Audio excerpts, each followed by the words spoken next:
Bom dia, a aula aqui nossa é de Geografia para o segundo ano do ensino médio e nós vamos entrar no capítulo 11, tá? Urbanização. Nós já estávamos vendo sobre cidades e a urbanização, como é que aconteceu, não é? Então, por exemplo, na Idade Média, o foco era o urbano. Não, desculpa. O foco era o campo, o rural. Os feudos, eles eram autossuficientes, então eles não precisavam das cidades. As cidades, eles controlavam, sim, a política, não é? Mas não a economia e a religião, não é? Então, assim, com essa passagem do feudal para a época moderna, entrou o capitalismo comercial, mercantilista. Aí sim que vem o comércio, vem as trocas, vem as vendas. E aí começa então a aumentar o número de pessoas nas cidades. Aí começa a vir o pessoal do campo para as cidades. Aí começa a urbanização. Então todos os países, todos os lugares, geralmente foi baseado no rural, no campo. A partir do momento do capitalismo mercantilista, quando acaba a Idade Média, começa então a mudar, né, essa paisagem, né, de mais campo, e agora aparecem mais cidades. E aqui vamos ver na página 135, falando, né, que bom, nós temos também a Revolução Industrial, 1700, e a partir de 1750 para cima, começa a se industrializar, e isso, lógico, atrai as pessoas do campo, e até porque o campo também estava, com o cercamento na Inglaterra também, estavam mandando, né, estavam deixando sem lugar para ficar os camponeses, porque as terras eram dos donos, não é? Naquela época antiga, quem tinha mais terras era o que era mais considerado mais rico. No capitalismo, não. O país mais rico é aquele que vende mais, troca mais, né? Exporta mais, então vai entrando dinheiro. Então você vê como muda a característica aqui, tá? E então essas transformações da Revolução Industrial, não é? As cidades começaram a abrigar habitantes, né, que acumulavam riquezas, capital, e o capital gerado começou a ser reinvestido em fábricas. Então, sempre mais lucro, mais lucro. Bom, você já sabe que começou na Inglaterra, então Londres é uma das primeiras cidades que teve muitas pessoas, né, surgiram. Também tem por cada jazida de carvão que precisava, né, para gerar o vapor, a indústria, e nas cidades que tinham minas de carvão, aí se aglomeravam também pessoas para poderem trabalhar nas minas. Então aqui nós temos Liverpool, Bristol, Manchester, né? E Liverpool é a cidade dos Beatles. Amo. Então vamos ver, no início do século XX, quer dizer, começo de 1901, não é? O modo de vida urbano já comandava o campo, não é? Então, em muitas cidades já estava mais o urbano do que o rural. Vamos ver, Londres e Nova York já eram consideradas grandes cidades, não só pelo número de habitantes, mas também pela infraestrutura urbana. Porque não só o número, mas você tem que ter uma infraestrutura, coisa que no Brasil tem falta disso. O pessoal vem para a cidade grande, mas não tem a infraestrutura para todas as pessoas, e acabam gerando aquele entorno de pobreza, de casas super simples, de favelas, não é? E isso dá um prejuízo, né, para o Estado, porque ele tem que levar essa infraestrutura para os moradores da cidade. Também depois da Segunda Guerra Mundial, veio mais gente do campo para a cidade também. Então, assim, olha, Revolução Industrial, não é? E depois, fim de Segunda Guerra Mundial, que acabou em 1945, faz com que a cidade enche e o campo diminui. Os países considerados subdesenvolvidos, né, com pouca ou quase nenhuma indústria, Também tem um crescimento das taxas de urbanização. O pessoal vai para a cidade, embora não seja industrial, mas tem outras atividades.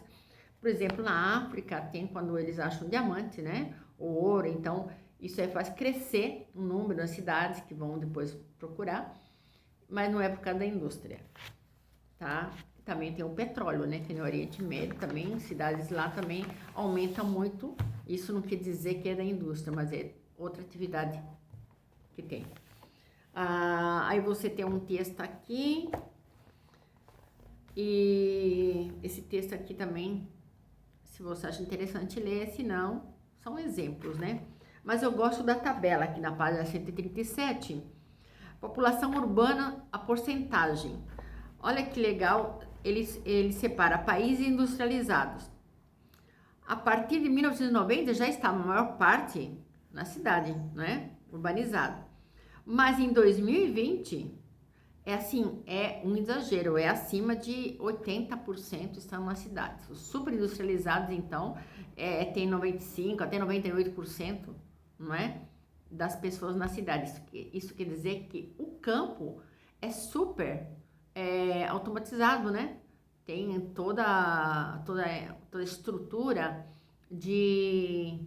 dessas máquinas, dessa modernidade, tudo no campo. Porque se fosse na base da enxada, da carroça, jamais, não é? Daria para ir sair do campo, porque você tem que alimentar todas essas pessoas, não é?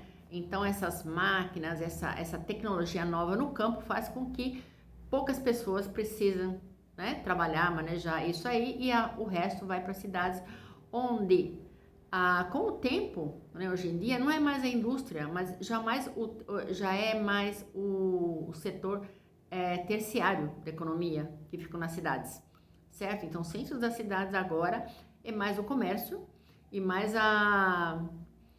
serviços prestados, né? Que nem a eletricidade, serviços prestados, a água, serviços prestados, não é? Banco, faculdades, teatros, escolas, hospitais, é tudo terciário. E a indústria, hoje em dia, está se afastando dos centros das cidades, não é? Porque elas estão crescendo demais e a poluição está demais, então geralmente elas estão se afastando.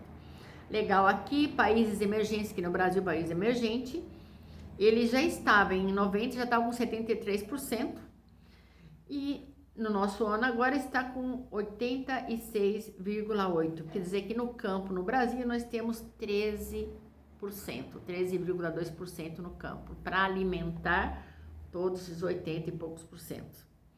Depois, países não industrializados, aí você tem os poucos urbanizados, não é? Que é Trinidad e Tobago, Vietnã, tal. Haiti e Nigéria, eu vi aqui que em 2020 eles conseguiram já ficar mais da metade da população na cidade, né? Urbanizados.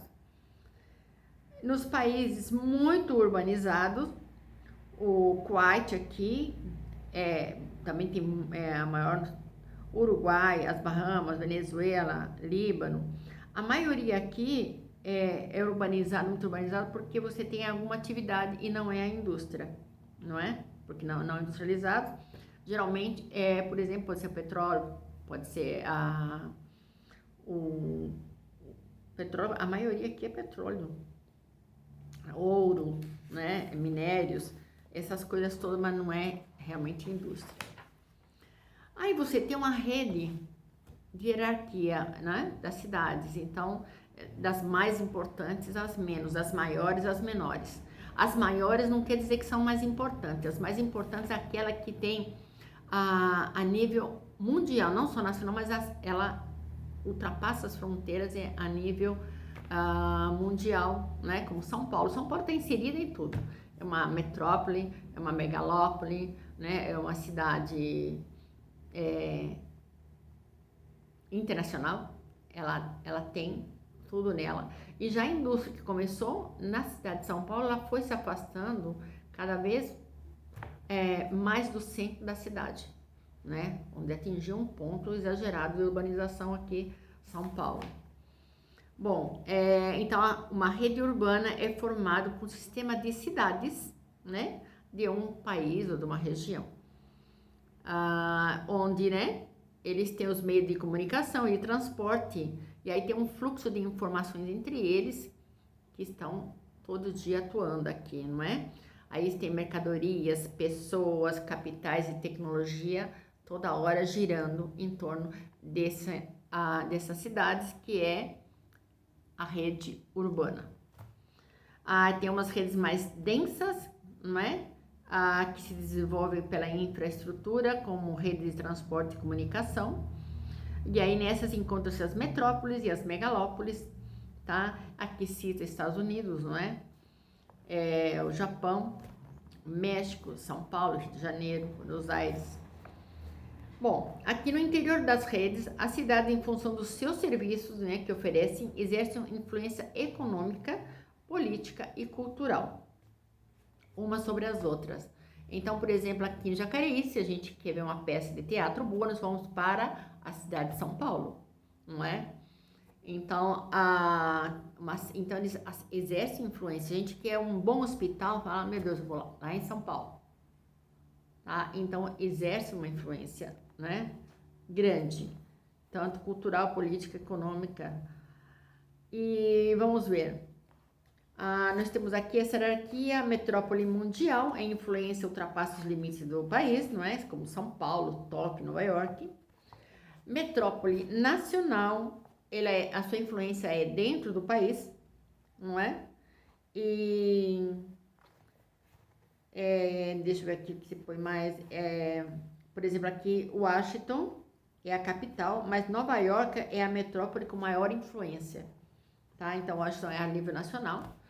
É que nem aqui também, Brasília e Rio de Janeiro, que foi capital, eles é uma metrópole nacional, porque não chega para fora. O São Paulo, sim, São Paulo é uma metrópole internacional, tá? A nível mundial.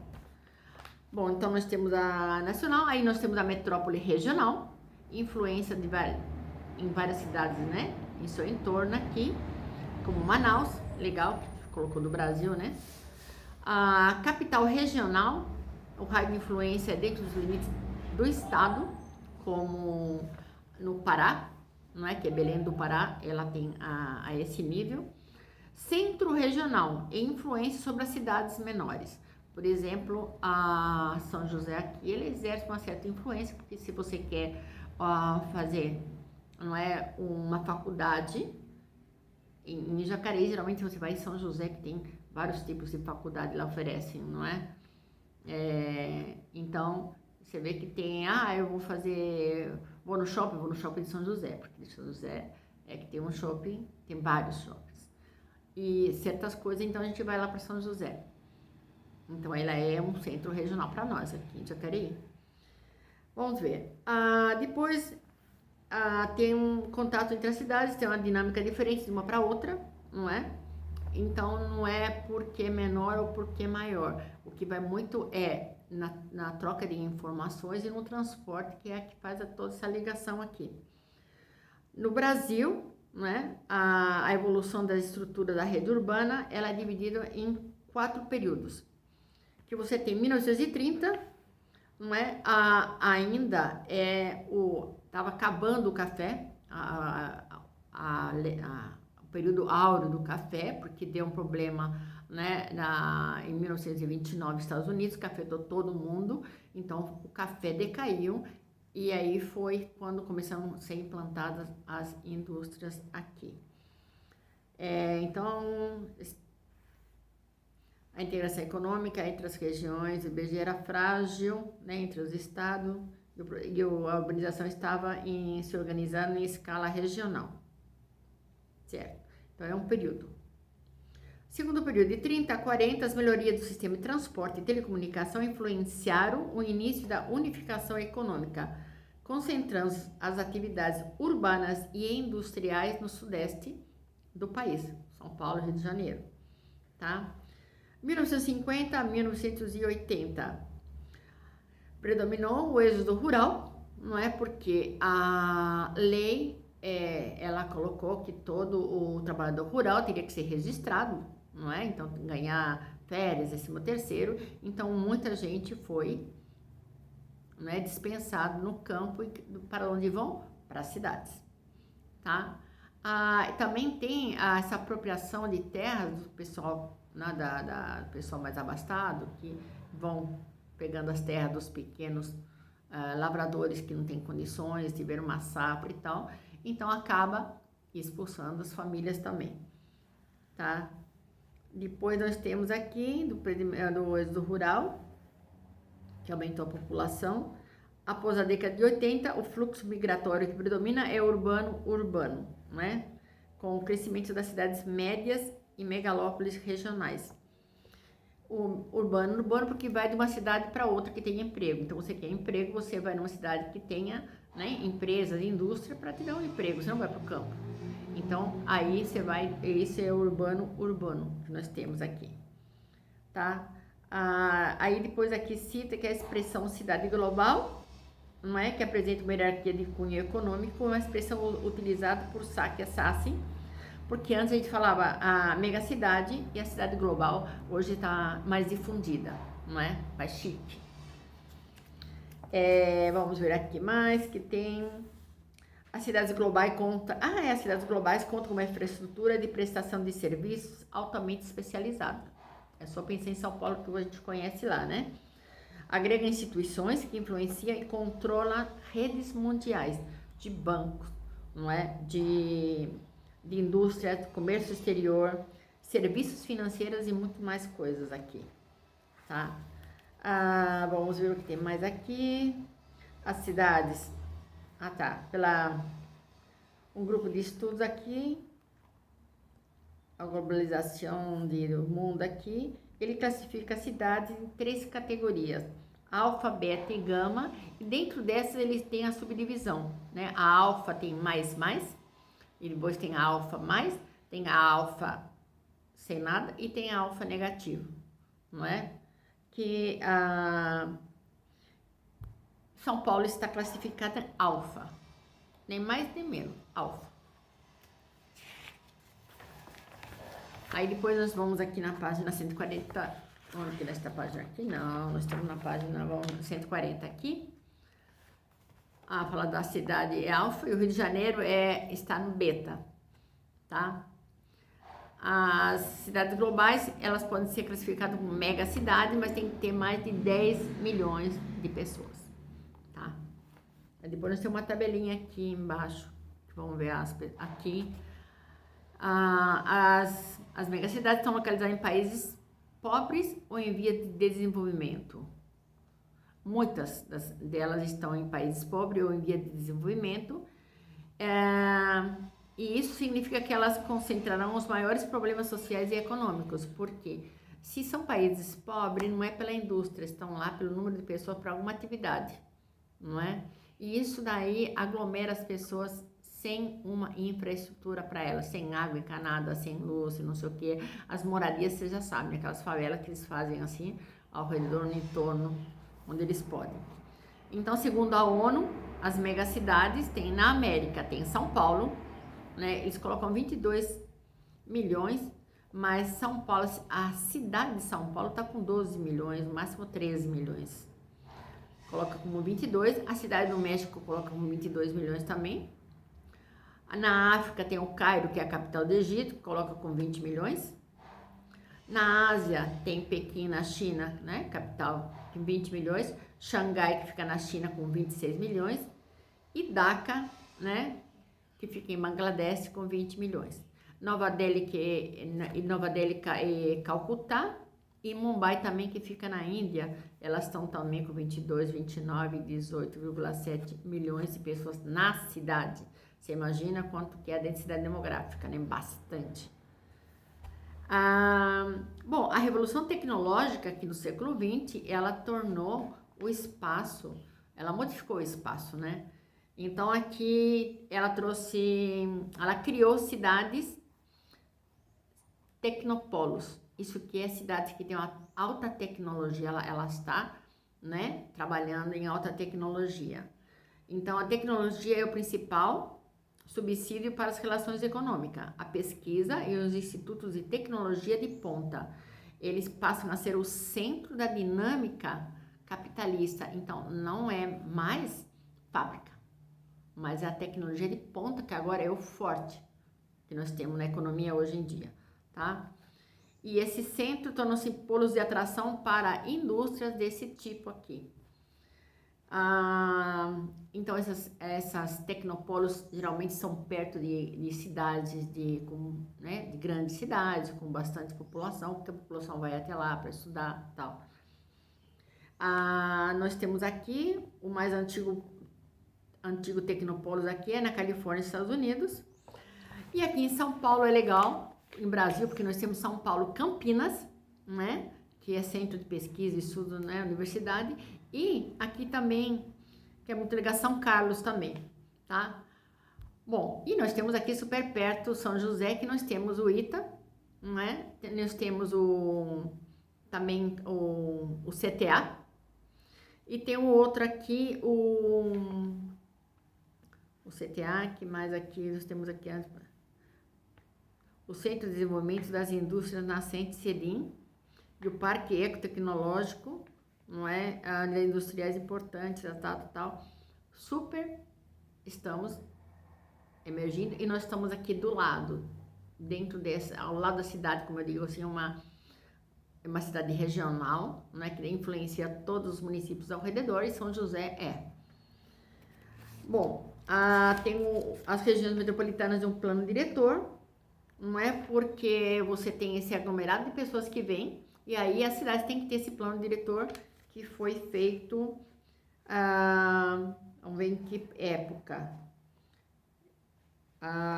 Bom, em 70, que fala que a população urbana já ultrapassava, né, a população rural. Aí tem a tabelinha que eu estava falando, que é legal, de quantos milhões de pessoas.